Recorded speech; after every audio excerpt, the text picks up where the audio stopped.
Hi, everybody. My name is Sam Weeks. I am a full-time admissions consultant. I help MBA and EMBA applicants get admitted to top business schools.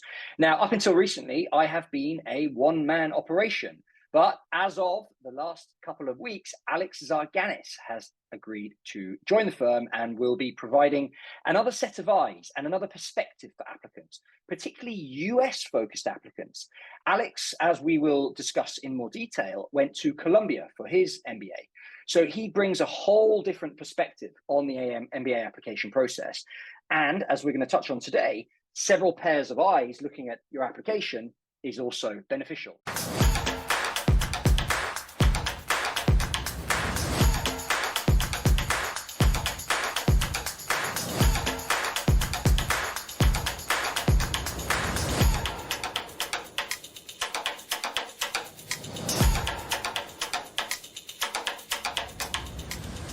Alex, how are you doing?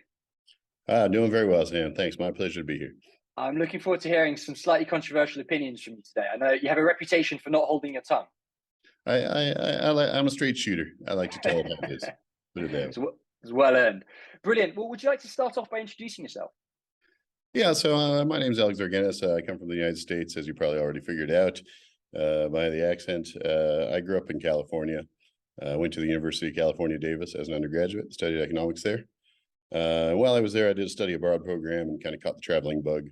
And, one thing leads to another, and I ended up moving to Warsaw, Poland, which is my permanent home. And I've been there since 2005. I got into educational consulting in 2008. So a few years after that, I taught English for a little while, and that got really boring really quickly. And then got into educational consulting and did a lot of tutoring at the start, but then that kind of morphed into mostly doing application work. At first, it was undergraduates, and then as those undergraduates started to graduate, they came back for graduate applications and talked to their friends and so forth and so on. In 2014, I went back to the United States and I did a dual degree at Columbia University. I did a master's in private school leadership through the Klingenstein Center at Teachers College, which is meant to be the most prestigious program for private school leadership in the country. And then the second part of the degree was an MBA from Columbia Business School.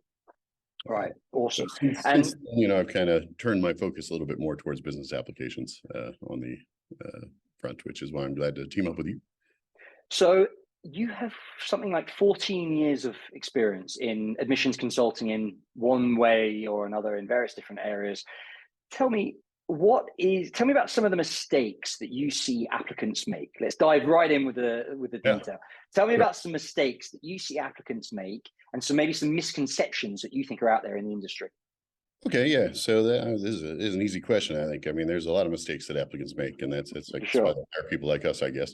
One that we can't really fix, I think, is not starting early enough.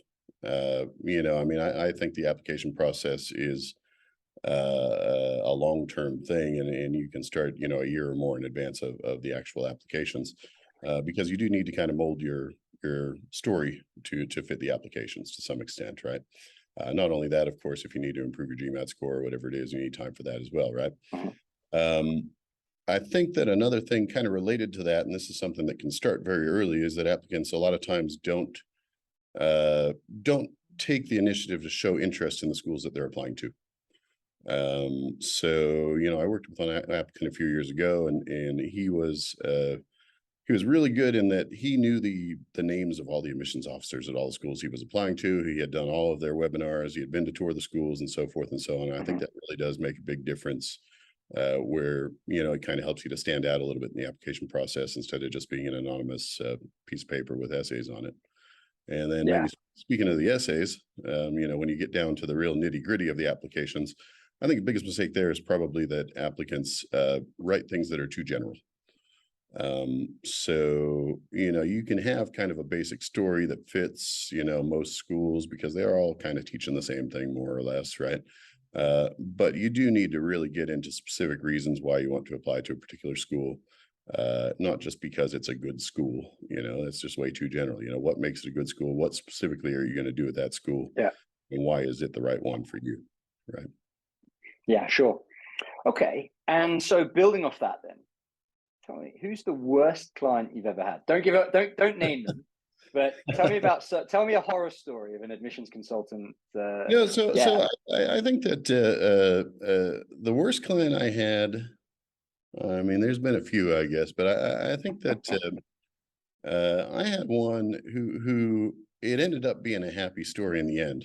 But boy, was it a grind getting through the application process with him, because he just agonized over every single word and every single answer. I mean, down to the very, the very smallest word. And it's like, it makes no difference whether we say this or this. We'll just pick one, and he'd go back and forth 5 or 6 times on, if I was billing him by the hour, maybe I wouldn't have been too upset about it, but, we kind of had a set plan as far as that went. Right.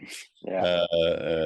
So, in the end, he ended up getting into a really good school, and it was his top choice, and that was great. But, as we went through the process, it was just, oh, here we go again. Here's an essay, a school that I thought we had already finished, let's ship it off. And then actually we came back with another draft. What do you think? It's like, well, you changed 4 words and they made no difference, but okay, if you want to go with that, we'll go with that, Sure. What I always tell applicants is, when it gets to that point where you're fiddling over the details, your time is much better spent applying, for example, to another school, or resitting the GMAT, or there's more tangible things you can do with your time at that stage than changing the to or whatever the nitpicking is that you're talking about. Yeah, completely agree. And I think with international applicants as well, you and I are both native speakers. We know how to use the language. We've done tons of these applications before. And it's kind of frustrating when they start to haggle with you over a phrase, which is correct in English. And like, guys, it doesn't sound right to me. I'm like, well, I've been writing in English for 40 years, so I'm pretty sure it's right. But if you want to change it, we'll change it. What about you? Do you have a horror story yourself? I have a couple of horror stories. I am going to save them for another video, if I may. But this one, I'm going to keep this one about you. I'll save them for a separate story, because I'd hate to use all my ammunition in one go. That would be a real shame. So we're at the point now where it's we're somewhere between round 2. We're in August, end of August. And so a lot of applicants are still wondering about whether round 1 is possible. Early September deadlines. Other applicants have given up on round 1 and are focusing their attention entirely on round 2, which is sort of January deadlines. What's your opinion on deadlines and how people should target deadlines? My opinion is that you really should put your best foot forward. So, if that means that you wait until round 2 and you're going to have a much better application in round 2 than you would have in round 1, I don't think there's as much difference between the rounds, especially the early rounds, than a lot of people think. I think we go back to that idea of showing interest in the university, and that gives you a little bit more time to do that if you haven't done that already as well. And I think that can make for the fact that you're applying in round 2 rather than round 1. When you say showing interest to the university, sorry to cut you off. When you say showing interest to universities, can you explain what you think, in an ideal world, what you think an applicant would be doing to show interest in a given school? Well, I mean, in an ideal world, you would take a visit to the university, and you would attend a few classes. Which I know at Colombia you had the ability to do that. They brought prospective students in, and they would pair a prospective applicant with a current student, and you'd basically shadow them for a day, right? And you'd actually really get a really good idea of what it means to be a student at that school, at least theoretically. I understand for particularly for international students, if they're applying to American schools, that's not always possible, right? But schools do offer, web tours, webinars.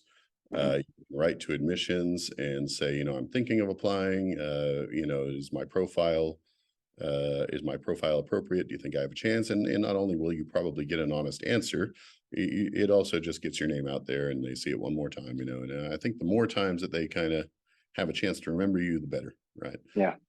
Because if you don't show any interest in the school, and they don't get to know you, Columbia Business School had I think 1,200 students, something like that when I was there, right? It's a large number, but it's not 25,000 or 50,000 that Michigan undergraduate has, right? So the chances of somebody at Columbia who you've spoken to in an admissions call or a webinar or whatever it is, the chances of them actually having some impact on your application later on is fairly large, right? be the decision makers, and they're going to say, okay, well, I remember this guy. He seemed like a nice guy during the webinar. He asked really good questions. He seemed really interested. And if that's, that some schools do kind of profess to taking this shown interest more than others. Right. Whether or not they admit it, I think that most schools do consider that.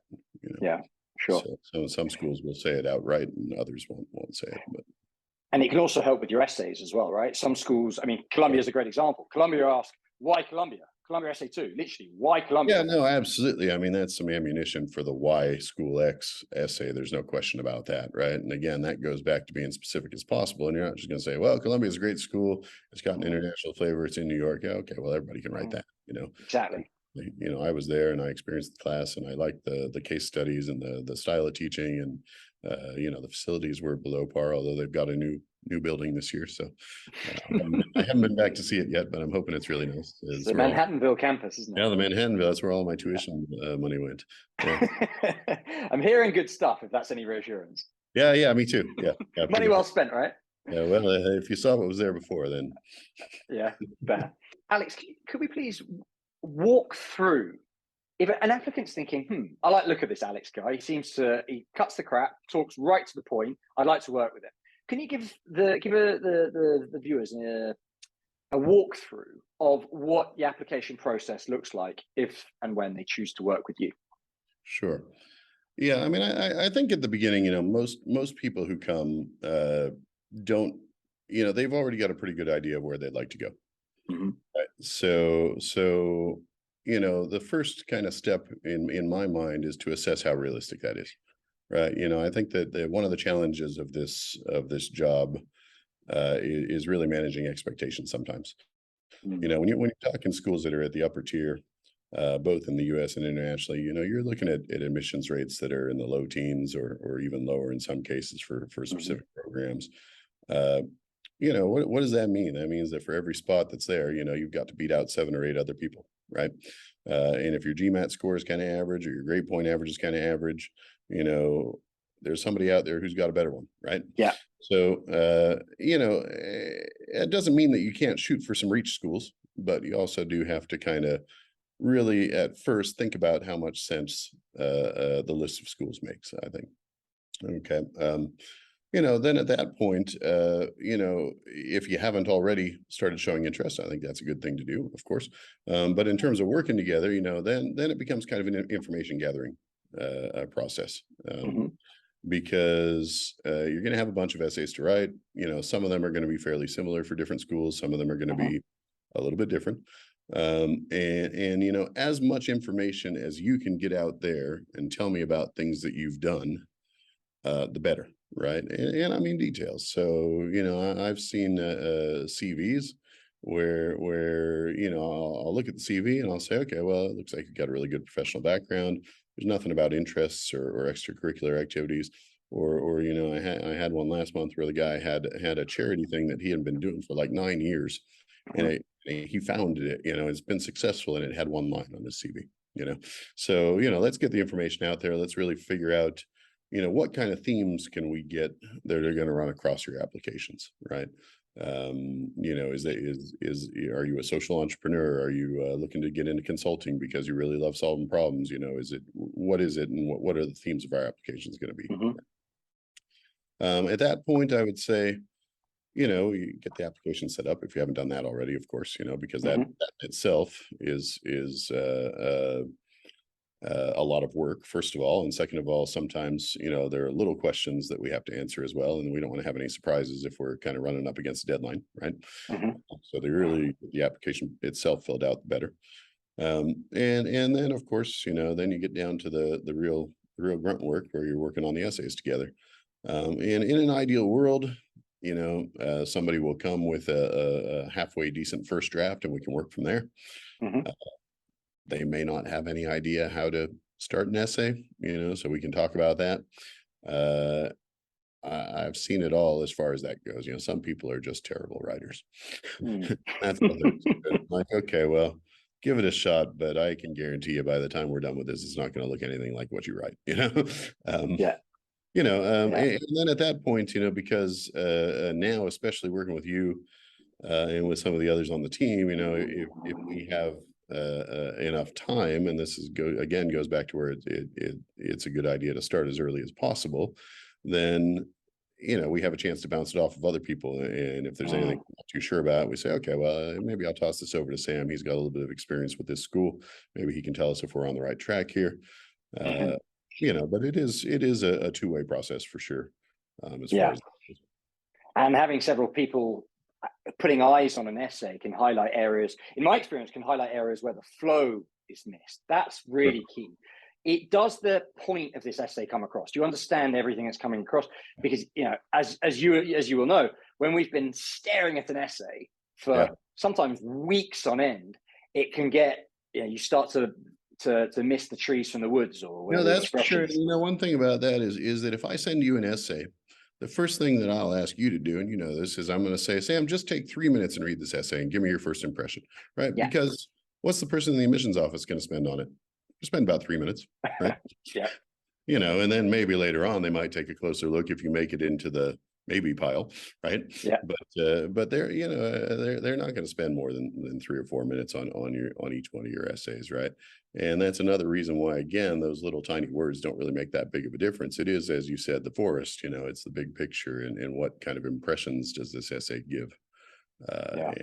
Not as much as you know, did he raise $75,000 for this charity or 80,000? Who cares, right? Yeah, exactly. Totally right. Tell me let's talk about your background. So as you touched on, you did your MBA at Columbia. You had a dual degree with Teachers College. Can you let's talk specifically about Columbia. And aside from their brand new campus, which has taken all your tuition fees, what do you think applicants have to look forward to at Columbia? What do you think are some of the key differentiating factors about Columbia, based on your experience, that applicants could maybe refer to in their essays? Yeah. So Columbia has a couple of different aspects that I would highlight there. One of them is that they separate you into what they call clusters. So each cluster has about 65 or 70 students in it, and there's an orientation period at the beginning of the MBA program where you just spend all day together with these other 65 people doing various activities and things. So you really get to know the people in your cluster, and then within the cluster you're broken down into learning teams as well, and you spend the whole core classes with your learning team doing homework together and so forth and so on. So you have the support of others. It really is a very, very collaborative atmosphere as opposed to a competitive one. One reason for that is that Columbia does have a policy of grade non-disclosure. So if and this is Columbia Business School I'm speaking to, of course. If an employer were to ask you what your GPA was at Columbia, you would say, sorry, grade non-disclosure, can't tell you, right? I mean, I guess you could theoretically tell them if you really wanted to, but generally speaking, we don't do that, right? If you made it on the dean's list, you could put that on your resume if you wanted to. But generally speaking, you know, and the whole point of the grade non-disclosure policy is that first of all, it does foster this collaborative atmosphere as opposed to a competitive one where you know if you don't get a good grade in a class, it's not the end of the world, right? And so it's, and even if a class is graded on a curve, if you can help somebody else to get a good grade, and even if your grade might suffer just a tiny bit because of that, you're still willing to do it, right? And then second of all, it really encourages you to take risks, right? I mean, if you're concerned about your GPA, then you're going to say, well, I'll take this macroeconomics class, even though I did 16 of those in college and I know everything about it, and I'm going to get an easy A in this class. Instead, you might take something on, you know, the uncertainty of financial markets or whatever it is, you know, something you don't know anything about, but you want to learn something about, and which is going to be very tough because maybe I don't know the mathematics of that. But anyway, I'm going to give it a shot and just see what it's all about, and you might discover something, right? Or you might actually, heaven forbid, learn something. Right? So, you know, in Columbia, I think it kind of has it's got a couple rock star professors, as you know. You know, the Bruce Greenwalds and you know, elsewhere in the university, you got Stiglitz and, you know, these guys. But you know, your interactions with those kinds of people are going to probably be fairly minimal right now. So Is the quality of the teaching higher than at other schools? It's one of my opinions about MBAs overall. I don't know that an Ivy League MBA education, I don't know that you're going to learn all that much more than if you went to Washington State or something like that, because the content of an MBA course is, it is what it is, right? But on the other hand, the caliber of the students at Columbia was incredible. Right. There were some really, really bright sparks in my cluster and in the university at large. And you're spending all your time with these people and bouncing ideas off of them. And then the value of a Columbia MBA, and I don't think they're really ashamed to say this, the value of it is the networking, right? I mean, you have this alumni network around the world with tens of thousands of people who have all done Columbia MBAs and are happy to help each other out if you need advice and if you need a job, Yeah. And it really is true. And so they spend a lot of time at Columbia on networking events, and obviously what that kind of translates to or paraphrases to is drinking. But when I went to Columbia, when I did the MBA, because I kind of applied for the dual degree, and I also did the Master in Education at the Teachers College. I was one of the oldest people in my cluster. I was 34 years old when I started at Columbia. And that is, I think I may well have been the oldest person in my cluster. So, on Wednesday nights and Thursday nights and Friday nights, it was a little bit tough for me to keep up with the rest of the students, I had a wife and daughter. Struggle to believe that somehow, Alex. Yeah. I mean, I tried. Actually, the second year I was there, my wife and daughter moved back to Poland, and I was there by myself, and I had an apartment down in Chelsea. Right. And that was a little bit different experience. So the first year I was there, I was on campus, and that's both have their pluses and minuses, as you might guess. Gotcha. So JD programs in general, would you recommend them, and if so, who would you recommend them to? So I think at Columbia, so Columbia Business School had, I was the first year that they actually had this dual degree with the School of Education, with the Teachers College. And there were just 4 of us who applied for it from our very particular private school leadership cohort, which only has 20 students. And we were all accepted in the end. One guy got in off the wait list. So we all got into Columbia Business School. So in that sense, maybe it's because they were separate applications. That's the point. And I think that's, some schools, a joint degree, a dual degree, has separate applications to the 2 different schools. So for some, it's one, right? So with Columbia, they had a lot of dual degree students from the School of International and Public Affairs, what they call SIPA. My feeling was that is to some extent kind of a backdoor way to get in. The acceptance rates for the dual degrees at Columbia, I think, as far as I can tell anyway, and I don't necessarily have concrete numbers on it, but I believe it's a lot higher than if you just applied straight to the MBA. Right. Okay. Because there are programs, I think, in various schools, even at Columbia, where I don't think the Teachers College acceptance rate is anywhere near as low as it is to Columbia Business School, right? So if that's your kind of foot in the door, is getting into the School of International and Public Affairs, for example, it's another route. So next question for you then. Yep. Trends. What trends are you seeing in MBAs? And what do you think is going to happen in the near future? Yeah. I think that it is getting more competitive every year, just as it is at the undergraduate level. You see at the undergraduate level, you see acceptance rates at some of the top schools at 3%, 4%, 5%, and then those same rates are kind of a little bit higher, but the same trend is reflected in graduate applications. Which means obviously higher GPAs, higher GMAT scores needed, all that kind of stuff, right? Yeah. I do think that there's a little bit more, working with international students because, obviously living in Europe, I think that there is a little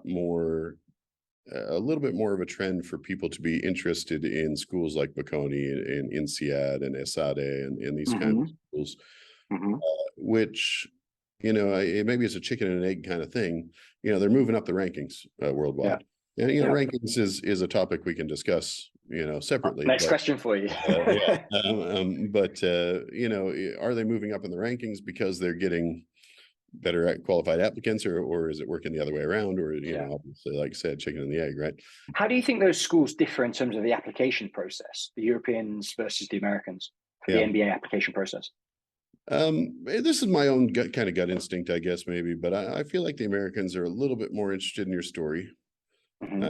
And what you're going to use the MBA for. I mean, that's important everywhere, I suppose, but Right. I think it just has a little bit kind of higher weight in the United States, where the whole thing is that American applications tend to be a lot more holistic, I think, right? So if you don't have a great GPA, but you can make up for it with a relatively good GMAT and a really good story and really good recommendations, you still have a chance, right? Whereas I think kind of that minimum GMAT score maybe applies a little bit more at INSEAD than it would at an American school, if that makes sense. What's your take on the rankings? We touched on this a little bit earlier. What do you think is there's massive focus on the rankings at the moment. Do you think that's right? I don't really pay as much attention to rankings necessarily. I think that the whole rankings thing is overblown, to be quite honest with you. Okay. If you're a kid from Spain or from Poland, where I am, or from India or whatever it is, and you go back home, if your intention is to go back home after your MBA, is a potential employer really going to care whether you went to Princeton or to Dartmouth or MIT or whatever, whether at the undergraduate level or at the graduate level? They're just going to see that U.S. top education. They're not going to go on to U.S. News and World Report or Shanghai rankings or whatever it is and look up the rankings. And not only that, when it comes to rankings, they're all different, right? So this one says this one's higher, this one says this one's higher. Yeah, different weightings, different priorities. So, I'd much rather look at the program, the specific program that a school offers, and the atmosphere and the weather. Gotta get it right. Listen, I mean, if the winter time depresses you, then you're probably not going to be too happy with Dartmouth. Avoid Chicago. Yeah, exactly. Fair. That's good. Very good advice, straight from the hip, as always. Yeah. Alex, thank you so much for your input today. It's really, really nice to talk to you. I think people will have learned a lot, and I think honestly people will appreciate, as I say, this directness, this approach that you bring, not only to discussing MBA applications, but to actually working on MBA applications as well. If an applicant calls you up and says, "Alex, do I have a chance at Colombia or Booth or any of these other schools?" It's fairly clear you're going to give them a straight answer, and I think people value that, and obviously that's something that is really, really, really valuable. I agree. Like I said, though, I mean, I would still encourage people to take a few chances. Yeah. So I mean, if you don't apply to a school, your chances of getting in are zero. Right. So even if it is just a couple of dream schools, and you can throw them out there, but kind of a few dream schools, a few target schools, maybe a safety school or two. Alex, thank you so much for your time. Really, really nice to hear your insight. And let's, if anybody watching wants to speak to me or Alex about your MBA applications, please get in touch. sw@samweeks.com is my email address. az@samweeks.com is Alex's. We'd be more than happy to spend half an hour on a call with you to discuss your profile and figure out if we have a fit with you. So on that note, Alex, thank you very much for your time. Really, really appreciate it. And I'll talk to you soon. You bet, Sam. Thanks a lot. Take care. Bye.